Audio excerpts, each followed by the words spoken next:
You are listening to Hit Play, Not Pause, a feisty menopause podcast for active, performance-minded women. I am your host, Celine Yeager. Each week, I bring you advice from athletes, scientists, researchers, and other experts to help you feel and perform your best, no matter what your hormones are doing. This show is a production of Live Feisty Media. Hello, strong, feisty women. So I have a fun one for you this week. I had the opportunity and the pleasure to sit down with the one and only Mirna Valerio, aka the Mirnavator, and it did not disappoint. For those who don't know Mirna, she has been breaking ground in the endurance sports world since 2008 when she started her blog, Fatgirlrunning, about her experiences as a plus-size woman in a world of thinner endurance athletes while she was training for her first marathon. And as a Black woman in a larger body who is also an ultrarunner, she has endured her share of harassment both online and in real life. But despite some people trying to put her down, Myrna's devoted her life to lifting others up, showing those like herself what's possible, which for her includes 11 marathons, 15 50K plus ultras, and a best-selling memoir, A Beautiful Work in Progress. Now Myrna is facing another challenge we're all familiar with, perimenopause. This week, we talk all about what she's experiencing, how it's impacting her running and training, and what she's doing to take care of herself through this chapter of her journey. Along with being an ultramarathoner, Mirna is also a cyclist, a skier, and a DEI professional.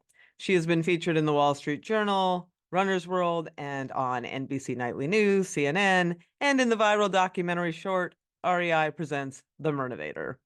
Mirna is also one of the Lululemon ambassadors participating in Further, which is an initiative to show how far women can go when they're supported with resources and product innovations that are typically reserved for men. The initiative will culminate in the 6-day Further ultramarathon that begins on International Women's Day, March 8th, 2024, so coming up. You can learn all about her and her work at themirnavator.com. I hope you enjoy this one as much as I did. All right, before we get to it, I'd like to thank everyone who signed up for our new course, Navigate Menopause. I so appreciate you. I also appreciate all the recent 5-star ratings and great reviews on the podcast. Thank you so much for that. And as always, you can find us at Feisty Menopause on Instagram and Facebook. Sign up for my free weekly newsletter at feistymenopause.com. Join our free private Hit Play Not Pause Facebook group, which is now more than 28,000 strong. And if you have ideas for a show, you can hit me up at hitplaynotpause@livefeisty.com. Finally, thanks to Previnex for their ongoing, long-time support. If you haven't tried their new Muscle Health Plus product, I highly recommend it. It's got creatine, all your essential amino acids and branched-chain amino acids, HMB, and other muscle-building ingredients in one super easy-to-use, very reasonably priced product. I use it daily. It's been a game changer. So thanks, Previnex. I appreciate you too. All right, enough of me. Let's have a few words about our awesome sponsors and get on with the show. And I have an editor, so whatever are you good? Okay. Yeah, I'm good. I'm hoping that it's not Air Force practice day. It's not. That's Wednesday. So I live right by the airport. And I can't hear anything. Okay, good. Yeah, like if I hear something, I'll let you know. But like if it's not coming through here, I think we're pretty good. Cool. And I didn't think you live in a city. I mean, it is what it is. I talked to some doctors that are in like Manhattan, and it's just whatever. Yeah. It's real, like it's real life. It is what it is. Okay. Good. All right. All right. Mirna, I am very stoked that after, I don't think I hounded you. I was just persistent, because I'm persistent. Yeah, that's people need to be persistent with me because I'm not a very good correspondent. So okay. yeah, so yeah, that's on me. No, well, and I know, I mean, I respect, and I actually just do want to sincerely thank you because you live publicly, you give a lot of yourself, you fight multi-front wars, you absorb a lot in the culture. And like, I can barely I'm out there a little bit, doing this menopause thing, and I know what it's like to have yourself out in public and take like social media barbs, and I know the drain of being public, Mm. and on your level I can't even kind of comprehend it. So I actually just want to thank you for doing this. That means Thank, a lot to me. thank you. I appreciate that. Yeah. So I have a ton of questions, but the first one, I just saw you posted this biggest, happiest, smiling photo of yourself um, from your IG in Prospect Park. And I would love for you to talk about like what you just did and what it meant to you because it was really pretty cool. Well, I will tell you now that my hip is talking to me right now because of that 50K I did in Prospect Park. It was the Prospect Park Track Club Endurance Festival. And I kind of signed up for it on a whim. Also, with sort of in the larger perspective of training for this big race, which we can talk about a little bit later.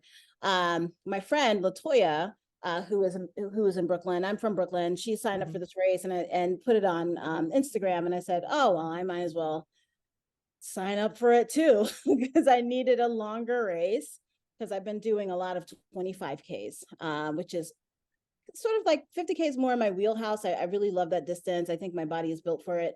And 25K, I just don't like the distance, but it was the longest that I could do, like in the sort of condition and training that I was in.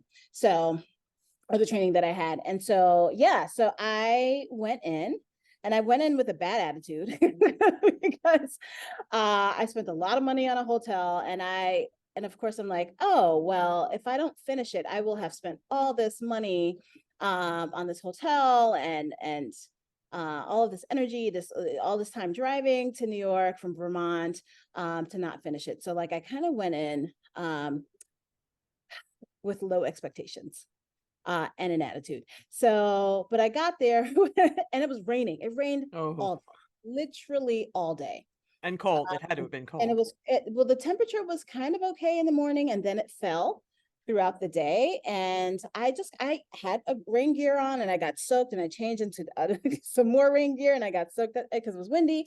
Anyway, so, but I just went out there and I really like loop courses. How It's many a loops? 3.35 mile loop. A Um, 50K of a 3.3.5 yes, loop. yes. Listen, I've done smaller loops.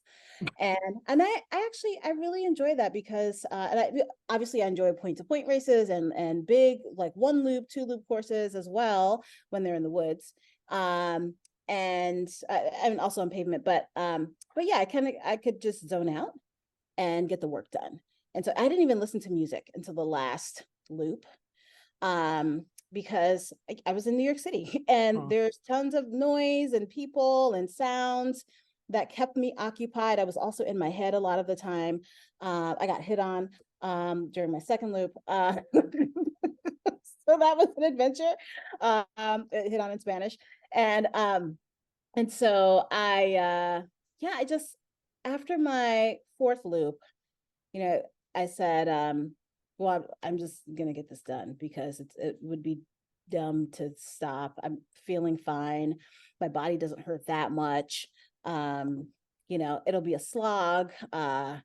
This is really a mental test. And so I did. And then by the end, I was very, very happy because I hadn't done any ultra distance since 2019.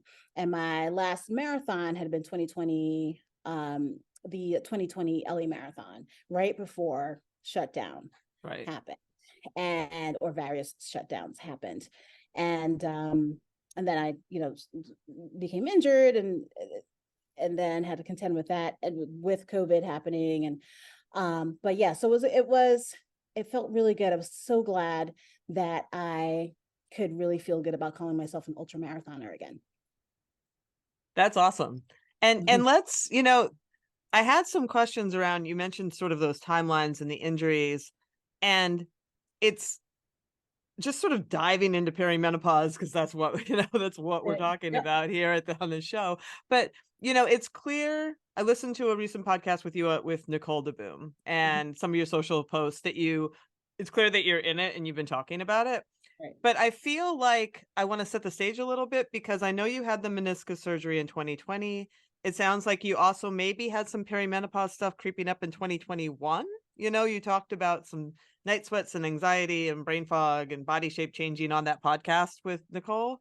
Right. Was there overlap there with the injury? Like, when did you realize what was going on? Do You you even know, have a sense of that? it really was 2018 when Oh. I left teaching. And I had that year I'd done a bunch of races. I'd finished Trans Rockies. I went on to do Hood to Coast with my then sponsor Highlands. And I did Ragnar race. I was doing a lot of racing, but my body was used to doing all of that. But suddenly my body just started hurting. It was just like Hmm. my feet started hurting, like my had random joint pain that, and at that point I actually didn't have any health insurance, right? Because I had just left teaching, and Cobra was like so expensive that like American healthcare sucks, as we all know.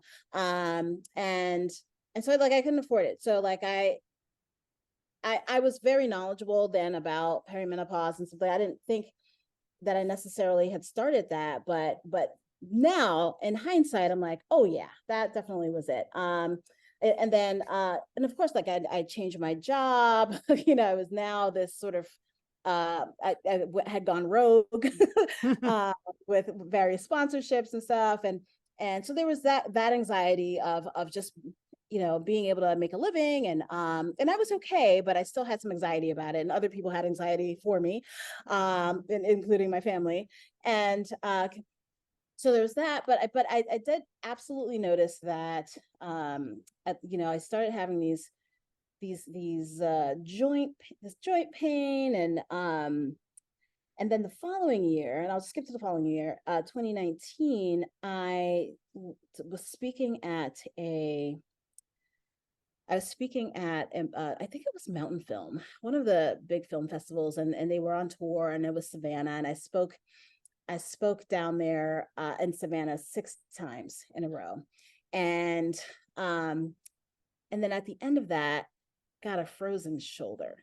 Oh. And I'd never ever had shoulder pain ever. And I was, I'd been lifting, and I had, I'd worked with a personal trainer. I was obviously going to the gym and doing my workouts and doing my runs, et cetera, et cetera. And by the end of that, I was like, well, I attributed it to stress, because I'd spoken 6 times in a row and I was doing all this traveling. But it was super, super weird. My mom had several frozen shoulders. And I'm like, Mom, like, what's going on with my shoulder? And she's like, oh, you're getting old. It's something that happens to women. We get frozen shoulders. And I really couldn't find any answers. I didn't have a doctor. I didn't, and you go onto the interwebs and it's a bunch of people who think they're doctors, and Yep. WebMD, this and all that. But that was sort of my first inkling that things were changing in my body. And so yeah, 2018, 2019, and then of course 2020 hits, and I'm having some issues with, I have my torn meniscus, and that whole thing, in addition to us having to be sequestered for COVID reasons. I was actually, work wise, I was great. I like made the most money I've ever had in my life. And which I know wasn't the case for most people. And so I was okay work wise. My kid was okay. He was safe. But there was this creeping anxiety. Just, I've always been a highly anxious person, but I haven't always acknowledged that or been open about it. And so, and it was just there. It was there. And having a torn meniscus now, now I make money off of moving my body. Now I had just signed with Lululemon, Oof. and then I and had surgery, and I couldn't really run for a good, I want to say 4 or 5 months. And then it really took me until last year to be fully recovered. Yeah. uh, like I was healed, but in terms of like getting back to training sort of full time, and being able to do what I was had been doing previously, I'm still not at the level that I was in terms of my mileage and hours of training. But so that there was anxiety brought on by that as well. And then in 2021, I was overbooked, I was overwhelmed, but also like I couldn't, I never dealt with the anxiety. So it just got worse. And then I finally went to my doctor. At this point, I had a doctor, I had health insurance, and I went to this wonderful place in Montpelier, here in Vermont. It's like the Integrative Women's Wellness Center, staffed mostly by women or people who identify as women, and sort of started like a different kind of wellness journey with my doctor, because I had to take the survey and spoke to her at length because she actually spent time with me. And it turned out, and then she diagnosed me with severe anxiety and depression. And what that did for me was clarify everything. It clarified everything. I'm like, and I couldn't understand why I was having these dark thoughts. I had a pretty good life. I made a lot of money. My son was flourishing in school, even though it was hybrid. He was happy. Why? What was wrong with me? And then she also alluded to that this was part of like hormone, like a hormonal shift. And I'm like, great. That's just what I need on top of, coming back from injury and then COVID and whatnot. But yeah. And so and I've always been very, very aware of women's health. And I learned, I got my period when I was 9.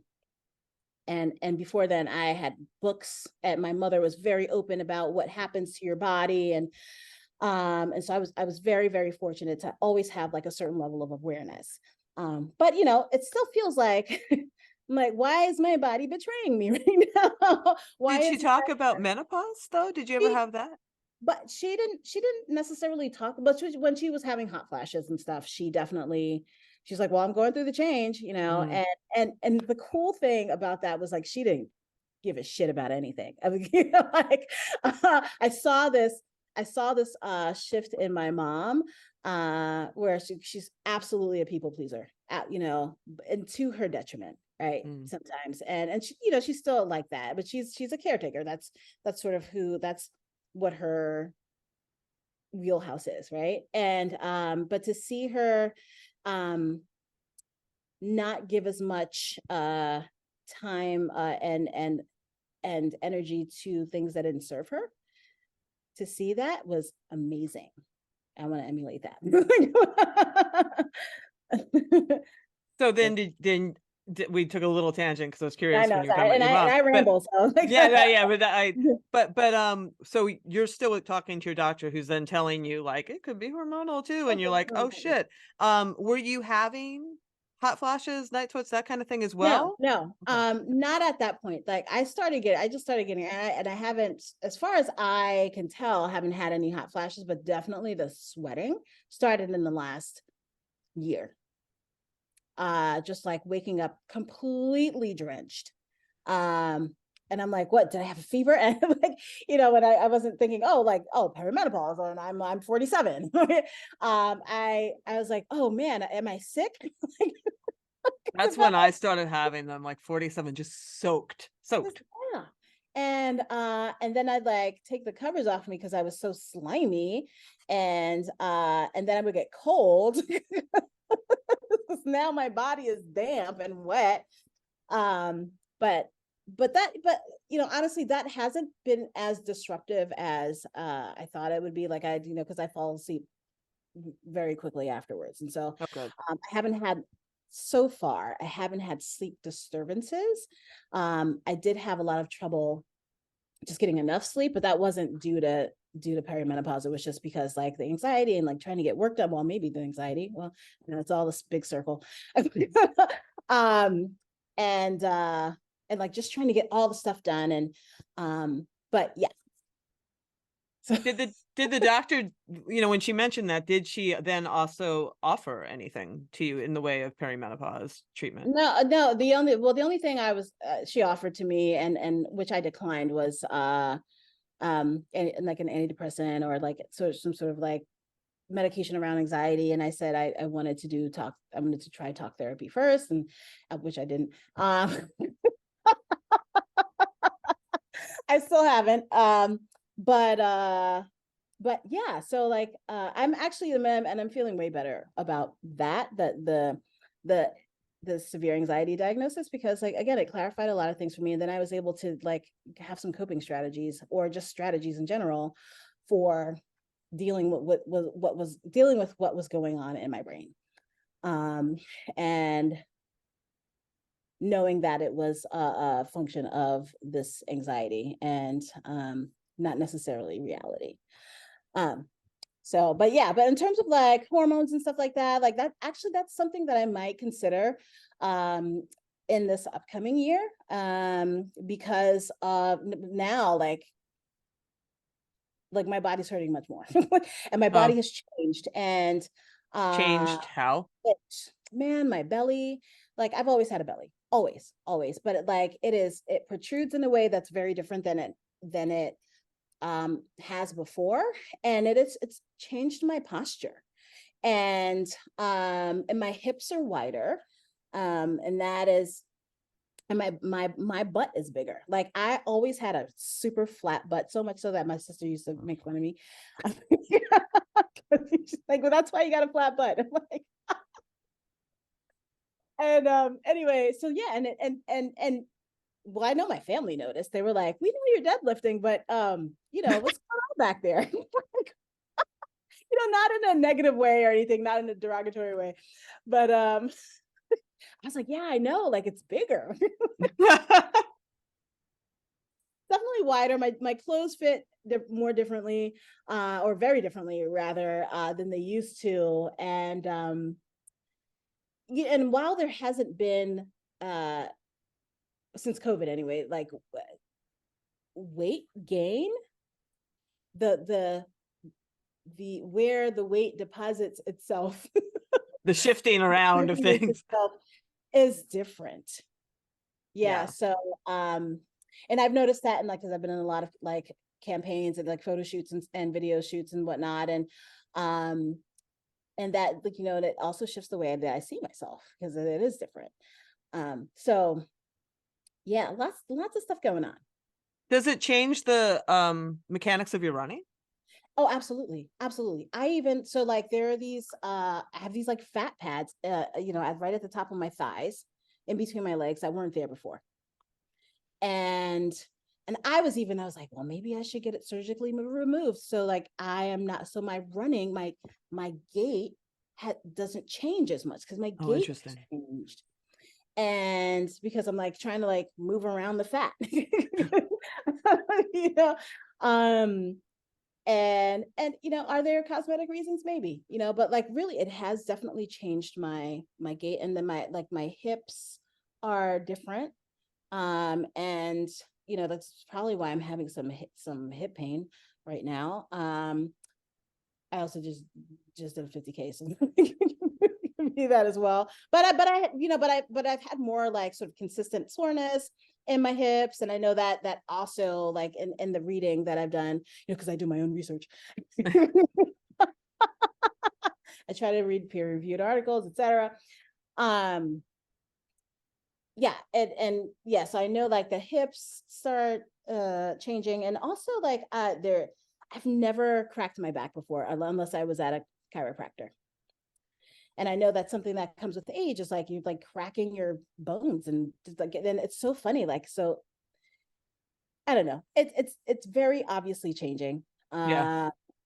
And and I'm trying to be welcoming, because I know that it's just it's an inevitable part of being a person with a uterus.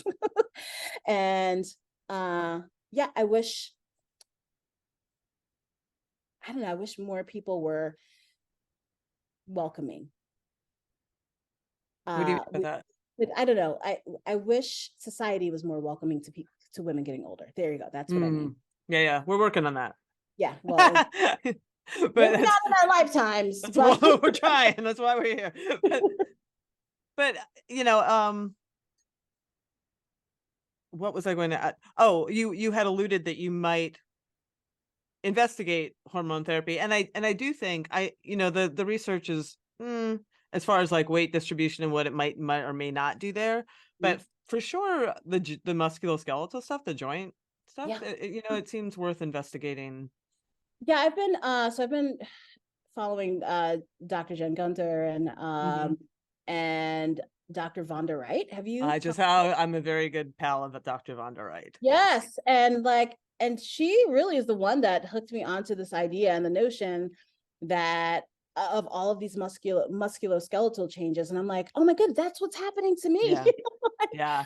um She's and how great. that's related to estrogen. And so like, but why don't we already know this? Why isn't this common knowledge with our like our primary care physicians? Like I joke about calling the show, "Why don't we already know this?" Because it comes up all the time. Like, why does and you're 100% correct that oh boy, it's gonna take a while. Like the primary physician should be better menopause informed, but the amount of training they don't get in medical school is deep and wide. They're just not trained in it. And you're looking at a whole generation, like just in 2019 survey showed that, you know, only 6.8% of even OB-GYN residents felt prepared to treat menopause women. Yeah, so small. So we have our work cut out for us for sure.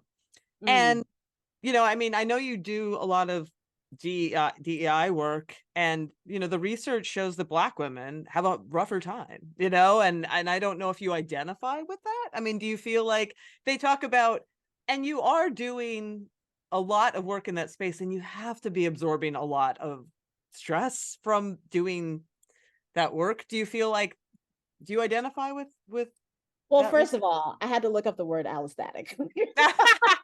When I said the And the allostatic I, load, do you feel the I, allostatic load? Sorry. I definitely, and I have a big vocabulary, but that was not a Oh, word. sorry, Like, no, it was, I was like, that was straight from challenge the research. accepted. I will start using that word every day now. It's a good word. Um, Well, yes. And in terms of like the invisible load or the visible load of being a Black woman in today's society in the world. Oh, I definitely identify as somebody that carries that load. And if in my book, I do talk about this health scare that I had in 2008, where I was killing it. Like I was trying to kill it. Like I was trying to be successful. I was successful. I was going to grad school because I'm trying to like continue learning and get a master's, which I did not do. Uh, and I'm trying to be a great teacher. I'm trying to be a great leader at school. I'm trying to do all these things. I'm trying to be a great wife. Which I wasn't. And so, or spouse is a better word, I guess. And I did not have time, or so I thought, to actually take care of myself. And not in the sort of like the notion of self-care and like taking, it was like commodified self-care anyway, like Right, taking pills and shit. Um I did not do anything for my own health. right. Right. And also like I had a chronically ill kid, like, so that's really hard. It is really hard. And You thought you uh were having a heart attack, right? I thought I was having a heart attack. It was a panic attack. And Yeah, they're similar. you know, They feel similar. and I did, well, yeah, and I had never experienced anything like that. And so that's when I sort of I shifted and reprioritized my own life, so that I could feel good again, and because I wasn't feeling good, and I didn't really, like, there were things like I was sick all the time, and um like I had this like 2 year long sinus infection, and it just wouldn't go away, and I had this like rash all over my body, and I had this going. I had very horrible dental issues, and because I wasn't sleeping. Right. I wasn't sleeping because I was just trying to be everything to everybody. Um and to the detriment of myself. And so when that sort of cathartic moment happened with me being a doctor at the cardiologist, and he was like, basically you're gonna die if you continue like this. And that was the message I needed to hear, and I heeded it, and here I am. I'm not dead. I am not a spirit. It's good to know. And I think everyone in my family, my husband, and my son at that point reaped the benefits of that as well, of me being in better health, of me being in better mental health, and physical health. So yeah, so I definitely, and then and also being a person who is a DEI practitioner, there's a lot that's like every time I do a workshop, I'm re-traumatizing myself. But that is the nature of the work, right? That's the nature of teaching people how not to be an a-hole. That's a subtitle of all of my workshops. So and yeah, like I as far as like just carrying this load, like I'm often, and I often feel this, I often am like, I'm a representative of my entire community, right? That's it's just, we don't get to be individuals, right? Black people don't get to be individuals. Like, right. You're a spokeswoman for the I'm Black a community. spokeswoman. I represent the entirety of Blackness in the world.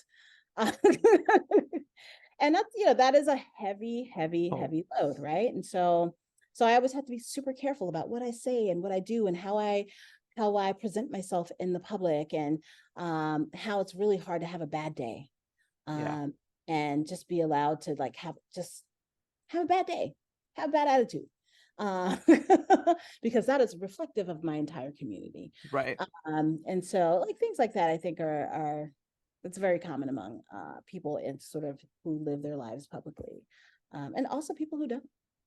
Yeah, no, that's fair. That's fair. I mean, it's just, you start and this is less racial and more body size, I think. You start your REI documentary like with this just like bullshit hateful email that you got from somebody calling you a fraud, and you're not really a runner.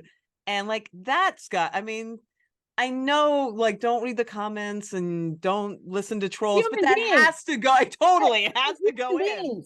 And each jab at me is an actual jab. Like, I have a physiological response to when I read comments. I try not to. Yeah. But it's just sometimes it's inevitable. You're gonna read something. Well, you want to see some of the good ones, right? And it's like, if you could only not. But it gets to a point where you don't even want to read comments, because whether they're good or not, because you're going to see, because we're going to look for the negative. Yeah. And I always see them first.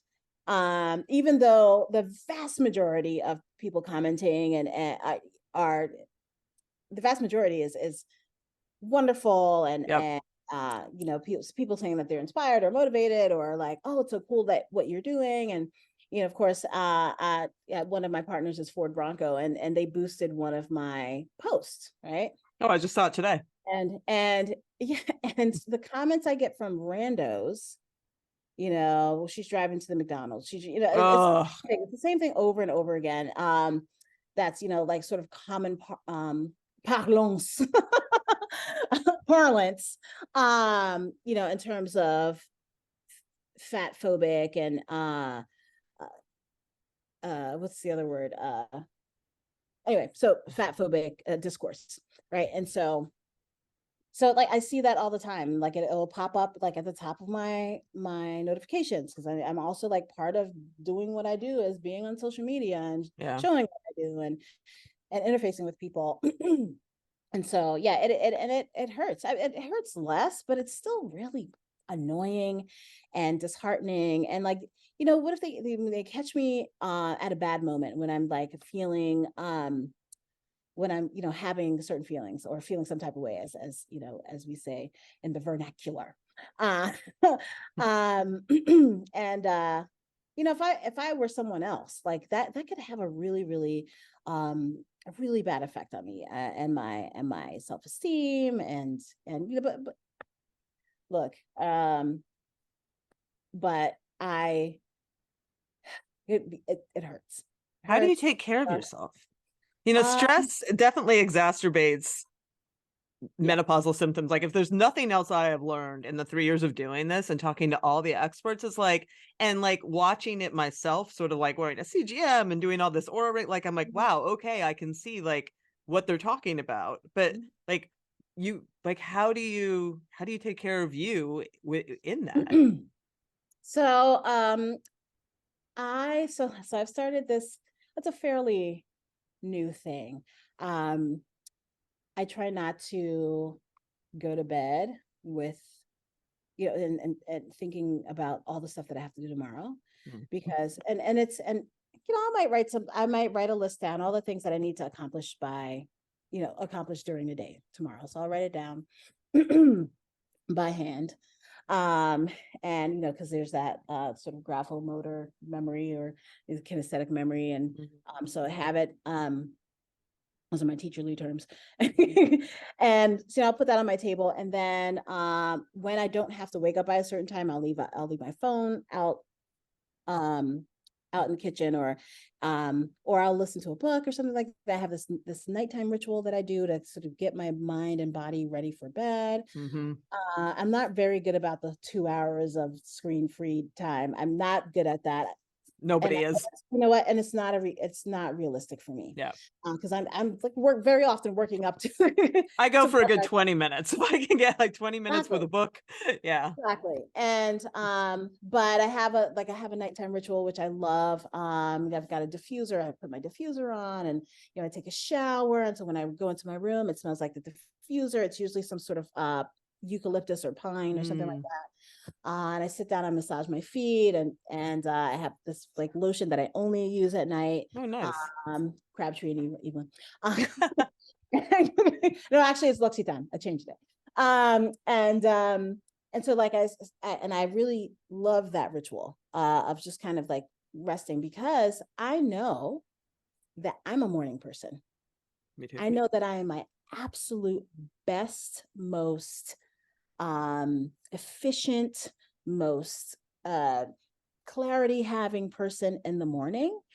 And so that is something that allows me to fall asleep and to get the appropriate amount of sleep that I need. And I wake up, when I wake up without an alarm, I wake up super early. And because if I know that I have to wake up at a certain time, it just gives me more anxiety, and then I can't really get deep REM sleep. Mm-hmm. And then I get up in the morning, and then I allow myself to putz around. This is another thing. This is a newish thing. I used to be like sort of very regimented. Oh, I have to do this. I have to do this. I'll fold some laundry. I will, and then if my mind goes somewhere else, I just lets it go somewhere else. Lets it go. I just let it go. I can't speak English. Let it go somewhere else. If I, need to answer a couple of emails, I'll go do that. And then I'll get distracted by something. I am going to go get ADHD testing, by the way. And or if I have to sweep or make breakfast or coffee, I just let myself do that for like an hour and a half to 2 hours, and then it sets the tone for the rest of the day. Especially like not having a schedule, right? Unless I have a call or something. Yeah. And then I get stuff done, and I'm not stressed out about it, and I'm and then I'm in homeostasis. No, that's great. I mean, that I'm very, it calms me hearing that. I'm not as worried about you. Like, it makes me feel calmer just like hearing your ritual. And those do sound like legit. Like all the things that I've written about you, like you covered, like massage your feet, set the tone, like, bring down the stress. Yeah. That's awesome. Yeah. So and that has been feeling good lately. And I try to also, it's hard to do that when I'm traveling, and I travel Yeah. like 80% of the year. And so like that's what the real disruptor in my life is. But more and more I'm allowing myself to leave a party, or I hate parties, but it's a part of the job, right? I have to do this. I'm at a Lululemon function. I'm at an LL Bean function. We got to go to dinner with so-and-so, and I've got to meet with so-and-so. But I do an Irish goodbye, when I'm done. I leave, and I try to leave before I'm tired. Yeah. And because I'm just not good at night. Like, and my social battery is I'm an introvert, so like my social battery does not last very long. But I can, I'm a performing artist as well, so I can do Yeah. that. If I need to, I can put it on. And so yeah, so like I've been learning these things about myself, or like just acknowledging them, and then and acting on that knowledge. Like, oh, I know that after 7:30, after 8 o'clock, I am no good, so I need to leave before then. I need to go take a shower, go to bed, read a little bit, massage my feet, Yeah. do what I do to kind of get ready for the next day. That's awesome. And that is that's good advice for absolutely everybody, whether you live a public life where you're teaching people not to be a-holes or not. I guess it's still a good. And again, like I love what I get to do. Like, it's Yeah. so cool. Like, It's clear. but I have my limits, and I'm like, and folks know it. They're like, you ready to leave? I'm like, yes. I'll call you an Uber. That's great. Yeah, I mean, it's clear that you really do. I mean, I listened to both of you've been on Rich Roll twice, right? I listened to both of those, and you really do light up when you talk about, not just like the outdoor work that you do, but like, the everyday racism work that you do. And that like you were just so I just felt like you become very animated and very passionate about that for obvious reasons. I'm curious, you talked quite a bit in one of the shows about the everyday racism, sort of the outdoor world and industry which you're in. Do you see it in the menopause space? Like, I can't say that I know, because that I haven't been really paying attention to. Yeah, okay, that's fair. But I will say, like, so I live in Vermont. I go. There's a place that I go to, is a resort that I go to for massages, because you get a massage and you have access to the whole spa for the entire day. So the other day, just 2 days ago, I went and got a massage, and so I drove up to this place, to the valet, Mm-hmm.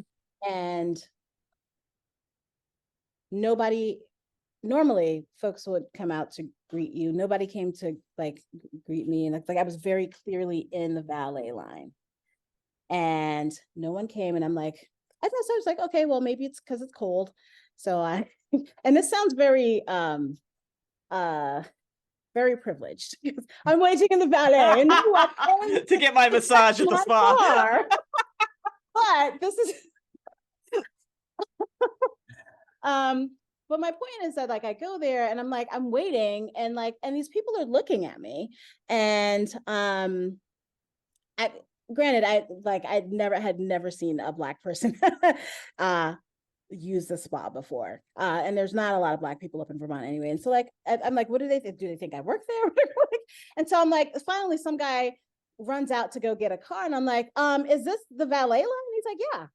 I'm like, well, I'm pointing to my car. Okay. All right. Oh yeah. I'm like, I have a spa appointment. He's like, oh, okay. One of these things where, like, nobody greets you. This happens all the time to, like, me as a Black woman. And if it were something that happens once, if that happened once or twice, I wouldn't think anything of it. But it's something that happens consistently to me, as like I'm either ignored or there's hypervigilance. If I go into a store, people are like on me, like, constant. I'm like, what? Am I going to steal a sofa? I'm not walking out of here with you. Oh my goodness, my New York just came out really strong, I think.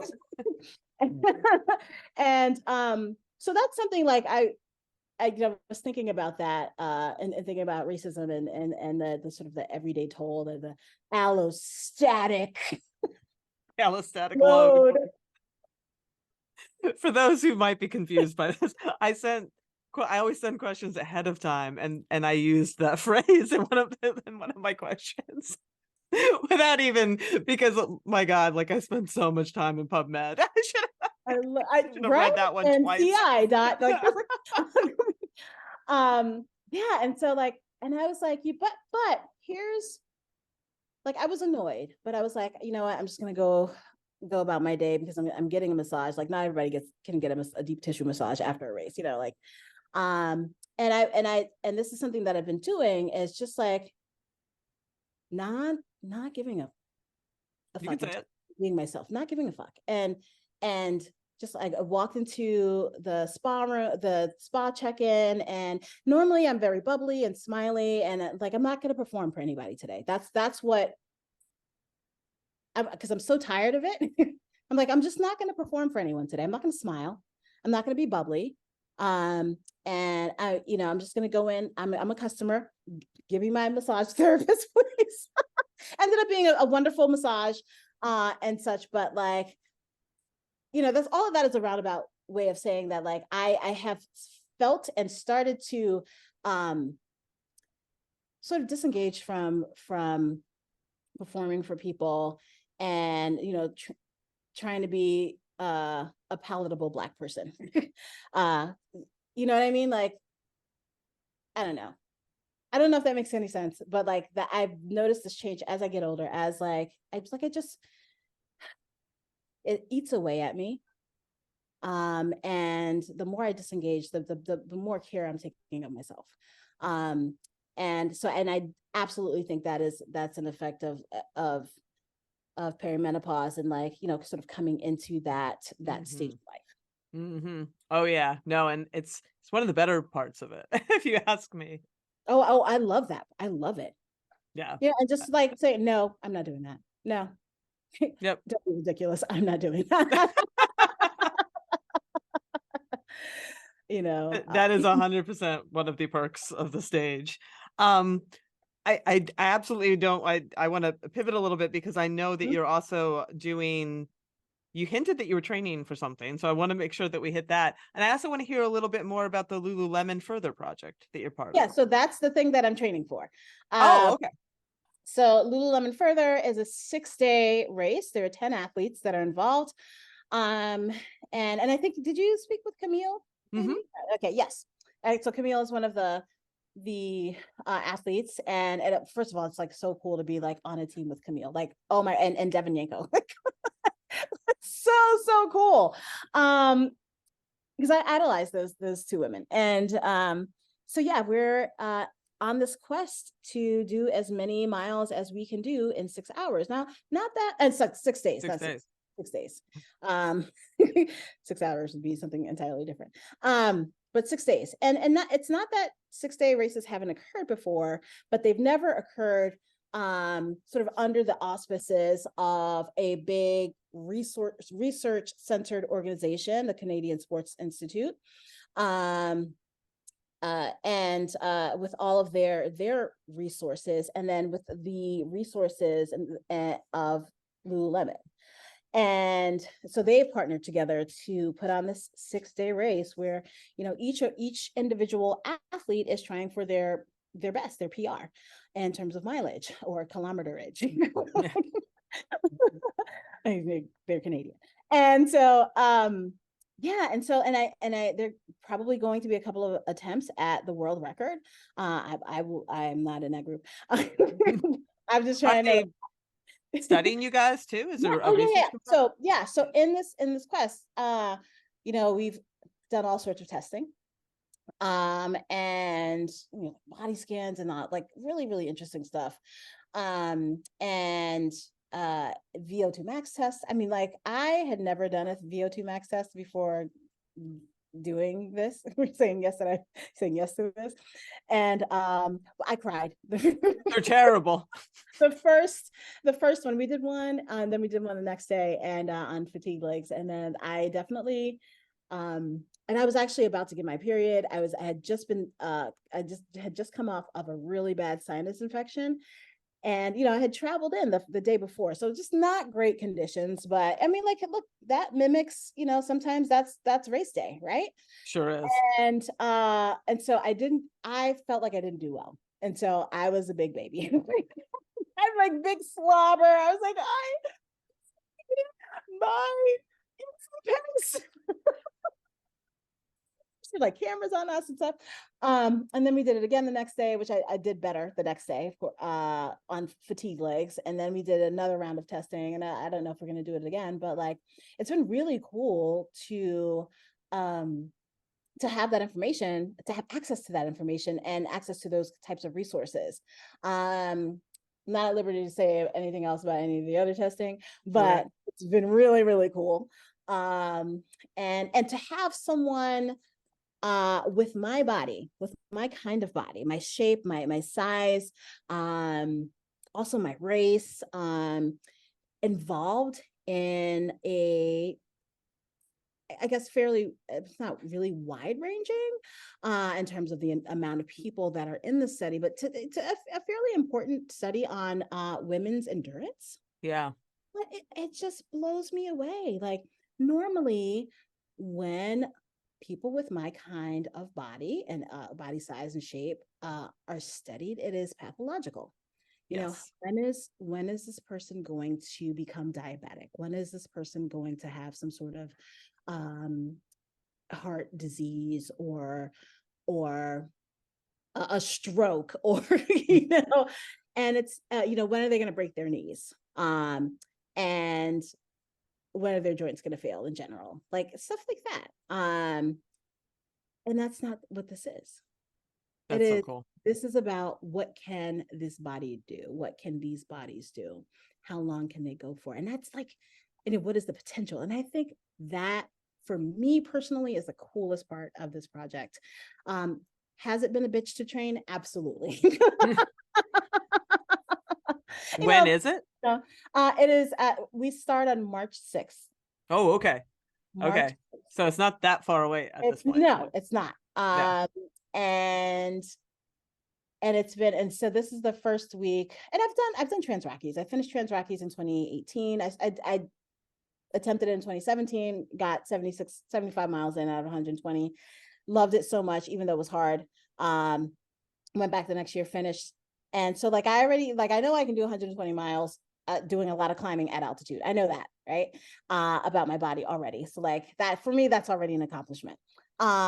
But I'll see how far I can go. I've been, this week is my first week kind of doing like 6 days in a row after the 50K. And because my body has changed so much since 2018, it's very difficult. That's interesting. You know, I'm not the same size. I'm not, you know, I don't have this, like I get up at 4 o'clock in the morning and run for an hour and then lift for half an hour and then go teach all day and then do my and run with my cross country kids. Like I don't have that schedule anymore. So, but also like my body doesn't want to do that anymore. Yeah. And I have started to make peace with that. So like I'm working with a completely different set of parameters here. And, you know, and as we talked about it earlier, like the fat distribution is different, and my posture is different, and my running form is different. So like I've had to make changes and contend with that. And, but I am really trying to be welcoming, but still like my body is still pretty fucking phenomenal, because like if I can go do 50K and then like get on the treadmill the next day, like I did Pilates this morning, I have to get back on the treadmill, like, and I can still do that. And that is really cool. And I'm starting to lift again next week, because I know that's a really, really important factor in being healthy while aging, and also like so that I can be strong for this 6-day extravaganza. You know? Durability. It's a thing. Yeah. So yeah, like I'm really excited about it. And of course the training has had lulls, and I've definitely fallen into ruts, but like I'm out of the second rut. So now I'm excited about it again. I'm sure I'll have another one in a couple of weeks, but yeah, it'll be really cool. Can I ask, and I'm just curious if, because other women and I'm dancing around this because the whole conversation is so loaded, but when I have talked to other women, larger runners, they've gone to see their doctors recently and the weight loss drugs come up. And I'm wondering, yeah, I know. And I was so reluctant to bring it up, but I had to, like, if you had a thought on it, because it's like, it's almost an unavoidable part of the conversation right now. And I didn't know if that has entered your atmosphere, and if so, like what you've done with it. I've had the pleasure and privilege of having a doctor that is health at every size trained. Many of the doctors here in Vermont are. But I also go in and I'm like, listen, I know that under the stupid BMI categories, I know where I fall. You don't have to tell me that. Like, I go in there saying that. I put it on my intake forms, and I say, look, technically I'm a professional athlete. That's what I do. It's what I do for work. So don't say, oh, have you ever exercised before?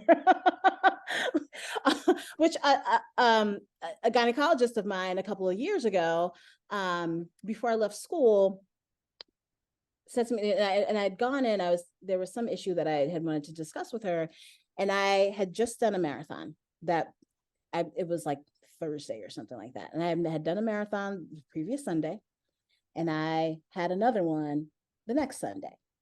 And I said, I'm between marathons. And I had another doctor's appointment with a pulmonologist that same week, right? And because I was on spring break, so I tried to get all my doctor's appointments in.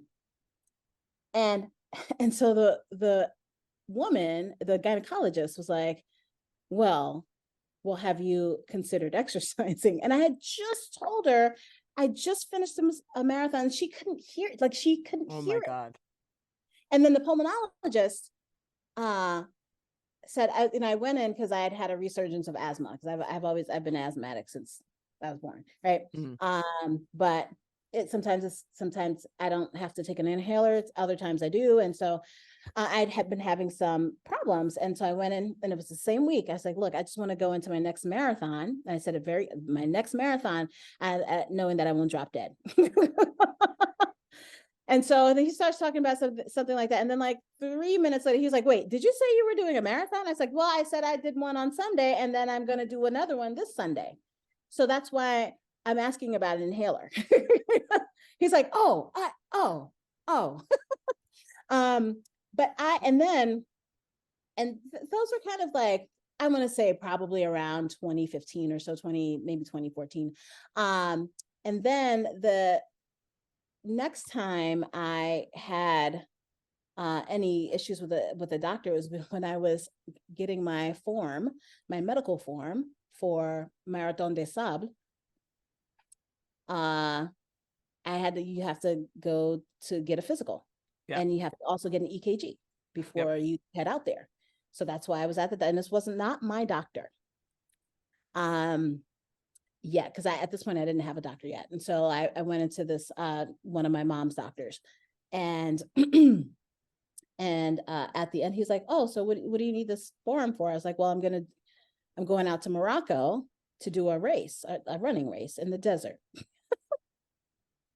And tell people how long it is for those who don't know.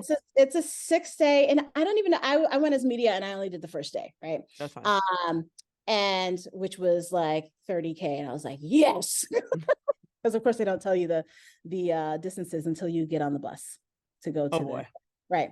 So yeah, so I was very happy it was 30K. I was like, I eat 18 miles for breakfast, whatever, or 19 or whatever it is.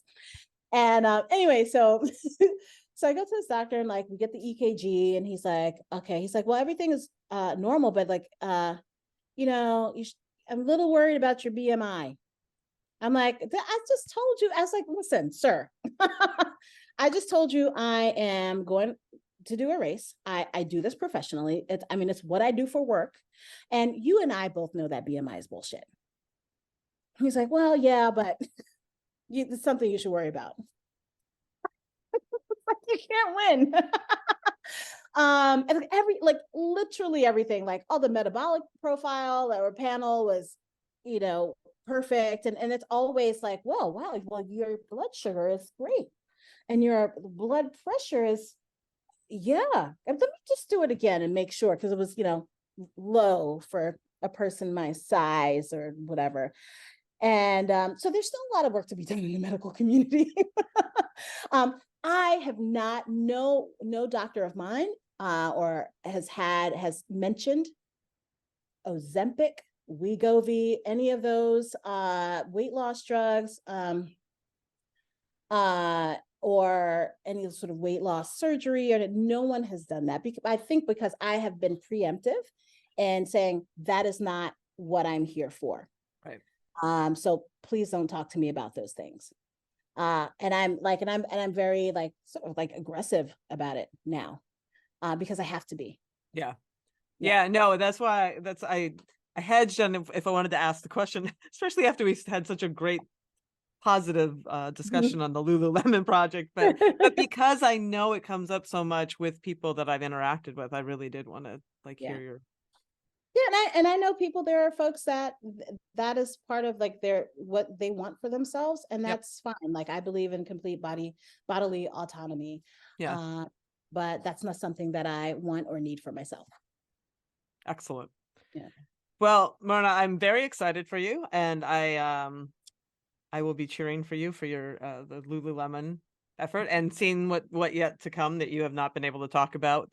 Are they going to be publishing on this? Should we look Yeah, in forward a couple of years, I think. Oh yeah. After they like aggregate all the data and whatnot. Yeah. Are you going to get a shoe too?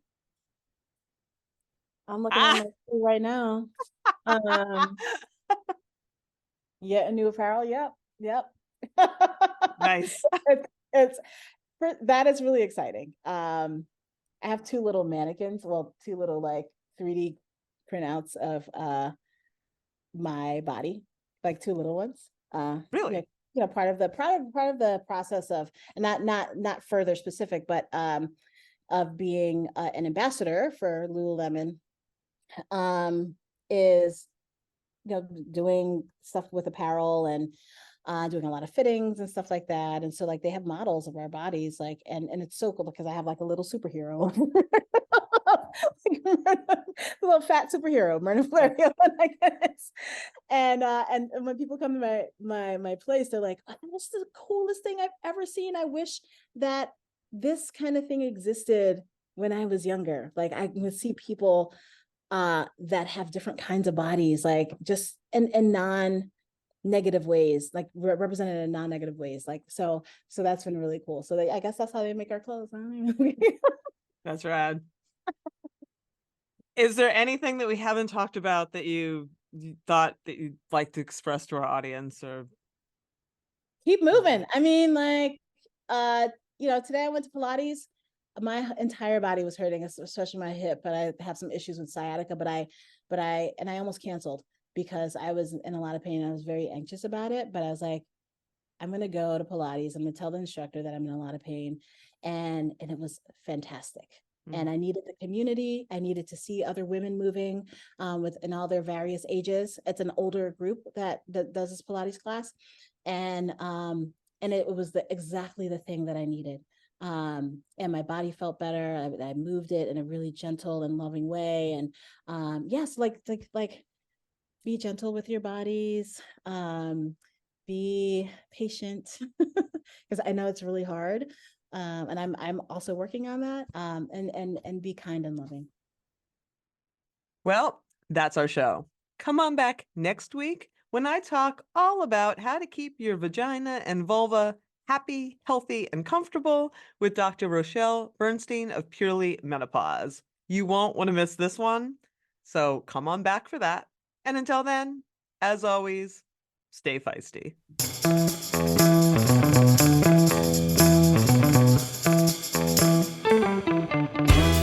You've been listening to Hit Play, Not Pause, a feisty menopause podcast for active, performance-minded women. I'm your host, Celine Yeager. The show is edited and produced by the strong, talented, and amazing women at Live Feisty Media. Follow us on social media at Feisty Menopause. And please help us spread the word. Screenshot and share this episode on your social media channels with the tag @FeistyMenopause. Share the show with your friends. And please subscribe, like, review, and rate this show wherever you get your podcasts. Word of mouth and good reviews make it easier for other listeners to find. Thanks for listening, and as always, stay feisty.